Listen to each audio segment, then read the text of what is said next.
प्यारे साथियों, मैं आपके बीच लेकर आया हूँ एक ऐसे ट्रिक अमल को पहचानने की कि किस में कौन सा अमल पाया जाता है। यानी नींबू में कौन सा अमल पाया जाता है तो दूध में कौन सा अमल पाया जाता है। यहाँ से लगभग आपको परीक्षा में पूछने को क्वेश्चन पक्का मिलता है साथियों।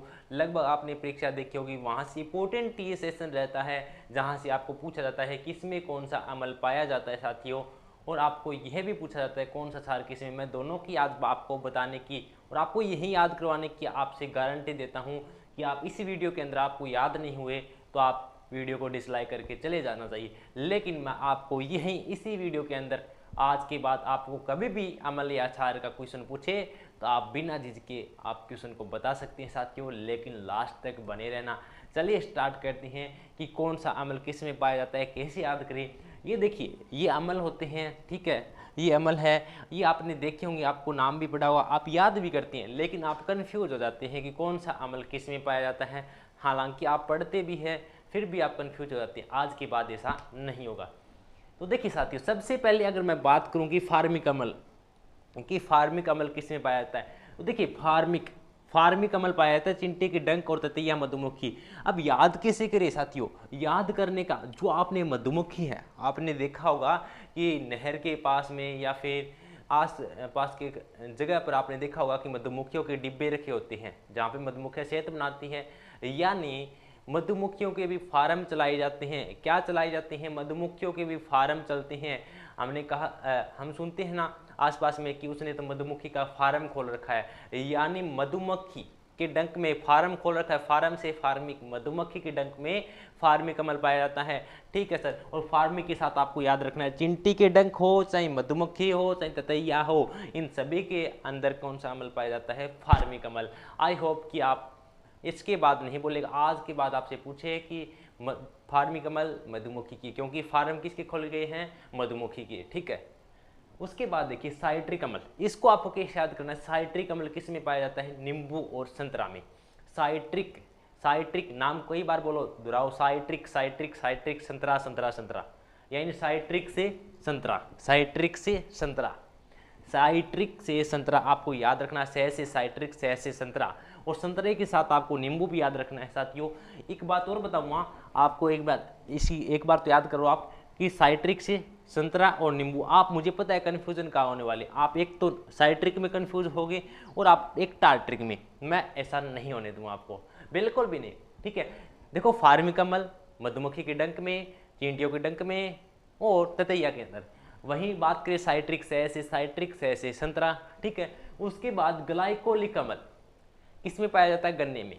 एक बात बताइए साथियों, आप जब भी गर्मियों के अंदर गन्ने का जूस पीते हैं तो वो जूस किस लिए पीते हैं? गन्ने का जूस। साथियों, आपने जब भी गर्मियों के अंदर जूस पिया होगा तो आप क्या करते हैं? गन्ने का जूस पीते हैं। जैसे ही अंदर बैठते हैं तो गला होता है, यहाँ पे गले को ठंड महसूस होती है। यानी ग्लाइकोलिक, यानी गले को कूल करने के लिए हम पीते हैं गन्ने का जूस। ग्लाइकोलिक यानी गले को कूल करने के लिए जो पिया जाता है वो होता है गन्ने का जूस। यानी ग्लाइकोलिक अम्ल किस में पाया जाता है साथियों? गन्ने में। आई होप कि आपको पसंद आ रही होगी। अगर आपको अच्छा लग रहा है तो प्लीज़ लाइक ज़रूर कर देना और सब्सक्राइब भी कर देना। ठीक है साथियों। आगे देखिए लेक्टिक अम्ल। लेक्टिक को आपको याद रखना है इलेक्ट्रिक से, इलेक्ट्रिक यानी आपके पास है दूध और दूध को आप बनाना चाहते हैं दही में। ठीक है। दूध को आप क्या करना चाहते हैं? दही में। और दही से आप क्या निकालना चाहते हैं? मक्खन निकालने के लिए आपको, यानी दूध से दही से और मक्खन निकालना चाहते हैं तो आपको क्या चाहिए? इलेक्ट्रिक की आवश्यकता है, क्योंकि हम इलेक्ट्रिक की सहायता से मशीन लगाकर उसमें दूध से हम क्या निकालते हैं? मक्खन निकालते हैं। यानी दूध से दही, दही से मक्खन निकालते हैं साथियों। इसमें हमें इलेक्ट्रिक की आवश्यकता पड़ेगी। यानी लैक्टिक अम्ल किस में होगा? दूध और दही में। अब आप ये मत कह देना कि साथियों कि पुराने ज़माने में तो हमें इलेक्ट्रिक की आवश्यकता नहीं होती थी। इलेक्ट्रिक की हम मॉडर्न ज़माने के हैं, हमें मॉडर्न का याद रखना है, हमें पुराने ज़माने से कोई तात्पर्य नहीं है। आपको याद रखना इलेक्ट्रिक मतलब दूध से दही। ठीक है। दूध से दही, दही से मक्खन, यानी इलेक्ट्रिक मशीन की आवश्यकता पड़ती है। ओक्जेलिक अम्ल,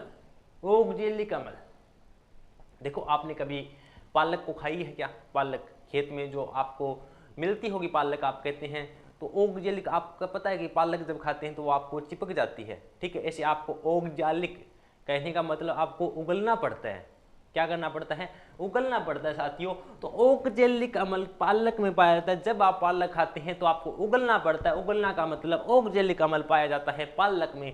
साथियों किस में पाया जाता है, पालक में ओगजेलिक अमल पाया जाता है। उसके बाद मेलिक अमल सेब में, मेलिक अमल किस में पाया जाता है, सेब में। अब याद कैसे करें इसको, याद करने की ट्रिक सुनो। देखो मेलिक सेब है, उसके ऊपर क्या होता है, आपने देखा होगा रेडी के ऊपर सेब पड़े रहते हैं, उसके ऊपर एक चिट चेपी जाती है, ठीक है, ठीक है, चिट चेपी जाती है। और जब आप उसको लेके आते हैं और जब उसको चिट को उतारते हैं तो वहां पे क्या होता है, एक सा दाग सा हो जाता है, ठीक है, चिपचिपा सा, यानी मेल लग जाता है।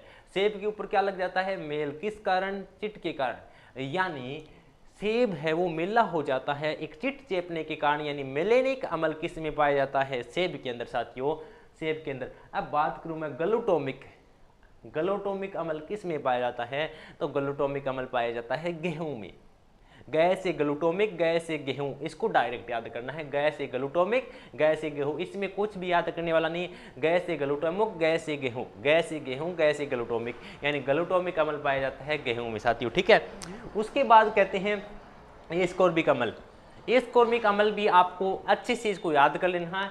एस्कोर्बिक अमल कैसे याद करेंगे, एस्कोर्बिक अमल किस में पाया जाता है, एक तो आंवले में पाया जाता है, सीट्रस फल में पाया जाता है, टमाटर में पाया जाता है, नारंगी में पाया जाता है, ठीक है साथियों। कैसे याद करेंगे, याद करने का सुनो, एस्कोर्बिक अमल, एस्कोर्बिक ऐसे एक तो आपको डायरेक्ट याद होना चाहिए कि आंवले में एस्कोर्बिक पाया जाता है, ठीक है। अगर ए से एस्कोर्बिक, ए से आंवला, ए से एस्कोर्बिक, ए से आंवला, डायरेक्ट याद रखना, ए से एस्कोर्बिक। जब कहीं भी आपको ये नहीं पता, कंफ्यूज में हो, आप उसके नाम से पहचान लेना, ठीक है, आपको पता लग जाएगा, ठीक, हमने इसे 2-3 नाम से याद किया था, जैसे गै से ग्लूटोमिक, गै से गेहूं, ए से एस्कोर्बिक, ए से आंवला। और आंवले के साथ साथ कौन सा था, सीट्रस फल और नारंगी और टमाटर, ठीक है, नारंगी और टमाटर। यहाँ से टमाटर इंपॉर्टेंट है, टमाटर में कौन सा पाया जाता है, एस्कोर्बिक अमल पाया जाता है, ठीक है। उसकी बात करते हैं टार्टरिक अमल, यहाँ इंपॉर्टेंट बात है टार्टरिक अमल में और साइट्रिक अमल में। देखो साइट्रिक तो आपने याद कर लिया, साइट्रिक से संतरा, ठीक है, सह से साइट्रिक, सह से संतरा, यानी संतरे के साथ नींबू। अब बात करते हैं जब भी आप कोई खट्टे पदार्थ खाते हैं, जैसे कि मैं बात करूं इमली की या फिर अंगूर की या कच्चे आम जैसे, यानी केरी की, केरी, केरी आपने कच्ची केरी, यानी कच्चे आम का मतलब होता है केरी, आपने कभी केरी खाई हो या फिर इमली खाई हो, या फिर आप जैसे खाते हैं तो आपको अंदर से क्या होता है, एक फीलिंग आती है। ऐसे आप मुंह कैसे करते हैं, अजीबोगरीब आप अपना मुंह बनाते हैं, ठीक है, क्या करते हैं, अजीबो, यानी आपका मुंह एक टार्ट्रिक का जैसा हो जाता है। जैसे आप खट्टे पदार्थ खाते हैं तो आपको इमली, अंगूर, कच्चे आम, इस यानी इमली या फिर अंगूर या कच्ची कैरी जो भी आप खाते हैं तो आपका मुंह कैसा हो जाता है, आपका मुंह कैसा हो जाता है, एक टार्ट्रिक जैसे। टार्ट्रिक का मतलब ऐसे आपने महसूस भी किया होगा।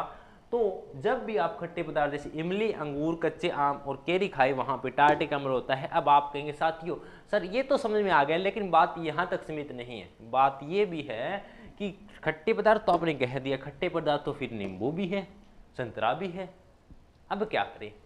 तो साथियों सह से साइट्रिक, सह से संतरा, इसको तो हमने याद ही कर लिया, यानी साइट्रिक संतरा को तो अलग से याद कर लिया, ठीक है। उसके अलावा जो खट्टे पदार्थ आएंगे उसमें कौन सा होगा, साइट्रिक अमल, साइट्रिक अमल होगा साथियों, ठीक है।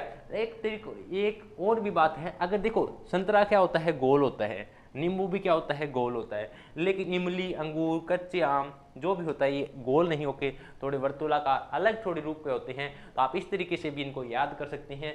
साथ ही एक होता है एसिटिक अमल, ठीक है, आपको दिखाई नहीं दे रहा होगा साथियों, नीचे है एसिटिक अमल। एसिटिक अमल किस में पाया जाता है, सिरके को, इसको आपको डायरेक्ट याद करना है।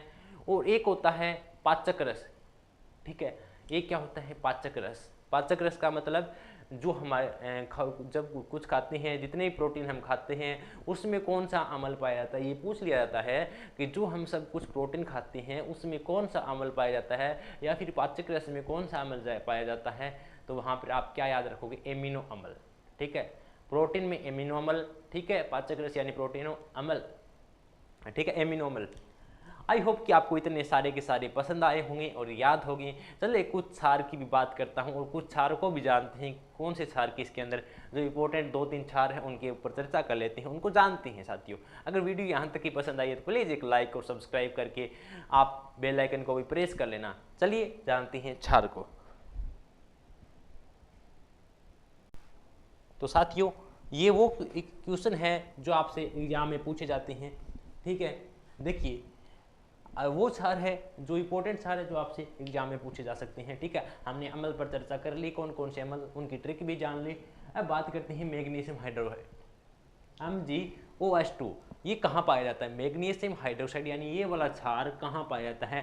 तो आपको याद रखना है मैग्नीशियम हाइड्रोक्साइड, मैग्नीशियम से मिल्क ऑफ मैग्नीशिया यानी दूध या मैग्नीशियम जिसे हम बोलते हैं milk of magnesia, milk of magnesia यानी मैग्नीशियम मिल्क ऑफ मैग्नीशिया। बस इसमें क्या याद करने, मैग्नीशियम हाइड्रोक्साइड किस में पाया जाता है? मिल्क ऑफ मैग्नीशिया, जो हम बचपन से पढ़ते आ रहे हैं साथियों। इसमें हमें किसी भी प्रकार की दो राय नहीं होनी चाहिए, ठीक है। हम यहाँ नहीं कंफ्यूज होते, हमें डायरेक्ट याद होने चाहिए इनको, ठीक है। जैसे बात करें कि सोडियम हाइड्रोक्साइड, ये देखो हमें कब से पढ़ाने लगे हैं टीचर कि NaOH और KOH यानी सोडियम हाइड्रोक्साइड और पोटेशियम हाइड्रोक्साइड कहाँ पाए जाते हैं? साबुन के अंदर पाई जाती हैं। आपने देखा होगा जब हम साबुन का निर्माण करते हैं तो वहाँ पे सोडियम हाइड्रोक्साइड और पोटेशियम हाइड्रोक्साइड ये दोनों की हम क्रिया, दोनों के क्या कराते हैं? अभिक्रिया कराते हैं। उसके बाद हमें क्या मिलता है? यानी जो कहूँ मैं ऐसे कहूँ कि साबुन के सूत्र के अंदर भी आपने इनको देखा होगा। तो यानी सोडियम और पोटेशियम हाइड्रोक्साइड है वो साबुन के अंदर। अगर वहीं बात करें कि कैल्शियम हाइड्रोक्साइड COH2 यानी ये कहाँ पाया जाता है साथियों? ये पाया जाता है चूने के पानी के अंदर। जो चूने का पानी होता है, ठीक है, जो उसके अंदर कैल्शियम हाइड्रोक्साइड को पाया जाता है, ठीक है। उसके बाद है अमोनियम हाइड्रोक्साइड, ये इंपॉर्टेंट है। यानी जो खिड़कियाँ होती है, खिड़की के कांच आदि को साफ करने के लिए अपमार्जक के रूप में हम अमोनियम हाइड्रोक्साइड का निर्माण करते हैं साथियों। किसका निर्माण करते हैं? अमोनियम हाइड्रोक्साइड का निर्माण करते हैं, ठीक है। आई होप कि आपको यहाँ तक समझ में आ गया। इनको डायरेक्ट याद करना है साथियों। अगर आपको ये वीडियो अच्छी लगी हो और पसंद आई हो तो प्लीज़ दिल से लाइक कर देना और एक सब्सक्राइब जरूर कर देना। अगर आपने सब्सक्राइब नहीं किया है कमेंट करके ज़रूर बताना कैसी लगी वीडियो। अगर आप इसी तरीके से और ट्रिक भी जानना चाहते हैं और अच्छे तरीके से आप अपने सब्जेक्ट में मजबूती प्रदान करना चाहते हैं तो आज हमारे चैनल के साथ जुड़ जाइए और आपसे वादा करता हूँ आपको इसी तरीके की ट्रिक मिलती रहेगी यहाँ पे। चलिए आज के लिए इतना ही, मिलते हैं किसी और ट्रिक के साथ। तब तक के लिए जय हिंद, जय भारत।